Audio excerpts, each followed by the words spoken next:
You're listening to AI PRISM from Seoul Economic Daily. It's Wednesday, May 27. Let's talk about a trend affecting young professionals in Korea. Imagine landing a job at Samsung Electronics tomorrow, right? Yeah. Sit at your desk in the DX division, ready to work, but But you're locked out. exactly. You are literally locked out of the core tools until you pass, like a strict cybersecurity test. Yeah. So today we're doing a deep dive into how AI is moving from just a fun productivity hack to an absolute gatekeeper for your career. Yeah, in that lockout scenario, it's happening right now. Samsung previously banned external generative AI because of data leak fears. Right. But the efficiency cost was just way too high. AI integration speeds up development so drastically. So by June 2026, they are officially rolling out ChatGPT, Gemini, and Claude to all 270,000 DX division employees. But there's a massive catch, right? Like it requires this mandatory internal cybersecurity AI training. It's basically like getting a corporate driver's license. Oh, absolutely. They aren't just checking if you can write a clever prompt. Yeah, they want to make sure you don't crash sensitive company data into, a public server somewhere. Exactly. So compliance and AI fluency are now baseline HR requirements. And that creates a very real barrier to entry for you.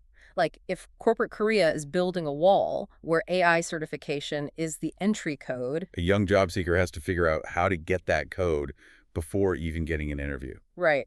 Which brings us to how companies are trying to fill that gap. So LG is offering 1,000 paid training slots for young people. This is through the K-New Deal Academy. And just to clarify for everyone, that's a vocational training pipeline modeled on German systems, right? Co-sponsored by the Ministry of Employment and Labor. Yeah, exactly. But the really defining feature here is the geography. 500 of those slots are strictly outside of Seoul. Oh, wow. Half of them. Yeah.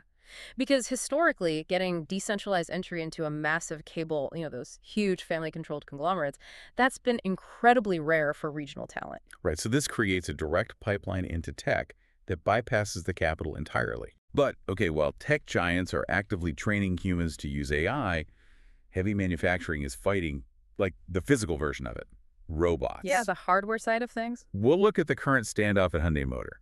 So management is fighting the union's demand for a 4.5-day work week. They argue that dropping hours without boosting labor intensity translates to a production loss of, like, 160,000 vehicles. Right, because in heavy manufacturing, human downtime just equals lost output. And management will inevitably fill any output gap with automation to maintain their margins. Wait, but looking at the union's actual demands, this whole 4.5-day thing kind of feels like a smokescreen. How so? Well, they're also demanding co-management rights over deploying humanoid robots, and they want to shift from variable performance pay to fixed monthly salaries. Yeah. So this isn't just about long weekends, It's a survival tactic. Yes. They are basically negotiating for a seat on the board of their robot successors. By demanding co-management over robotics, the union is trying to secure veto power over their own replacements. Wow. And the fixed salaries. It's a defense mechanism. It ensures human workers keep a stable income even when tireless robots start skewing the factory's overall performance metrics. That's wild. And this intense friction between human labor limits and AI efficiency, it's driving massive macroeconomic shifts. The Korea Development Institute and the government forecast nominal GDP approaching 10% growth. And that is fueled entirely by this AI and semiconductor supercycle. Right. But that level of growth forces a huge spotlight on demographic bottlenecks. So Korea's statutory retirement age, the legal mandate for when you exit a major firm, is 60. Right, but instead of legally raising that age to keep experienced workers, companies are just leaning into Gaisak Goyang.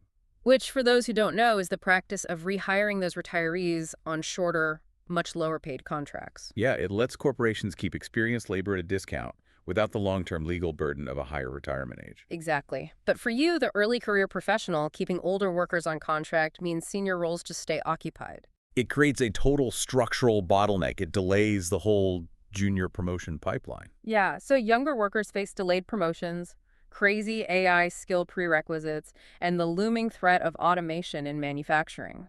And the government's ultimate backup plan to counter all this job displacement is shifting toward a universal basic income, which leaves us with this huge clue. Right, the big one. If the national government is actively planning basic income as a safety net for an AI-disrupted workforce, what does long-term job security actually look like for a 25-year-old stepping into the corporate world today? I mean, it suggests the traditional idea of a safe, linear career path is already obsolete. You aren't just competing with your peers anymore, you're adapting to an entirely new economic architecture. That's today's AI PRISM Early Career. This episode was produced with AI assistance based on Seoul Economic Daily reporting and reviewed by a human editor. AI PRISM is a Juan Ifra award-winning series. We'll be back tomorrow. You've been listening to AI PRISM from Seoul Economic Daily.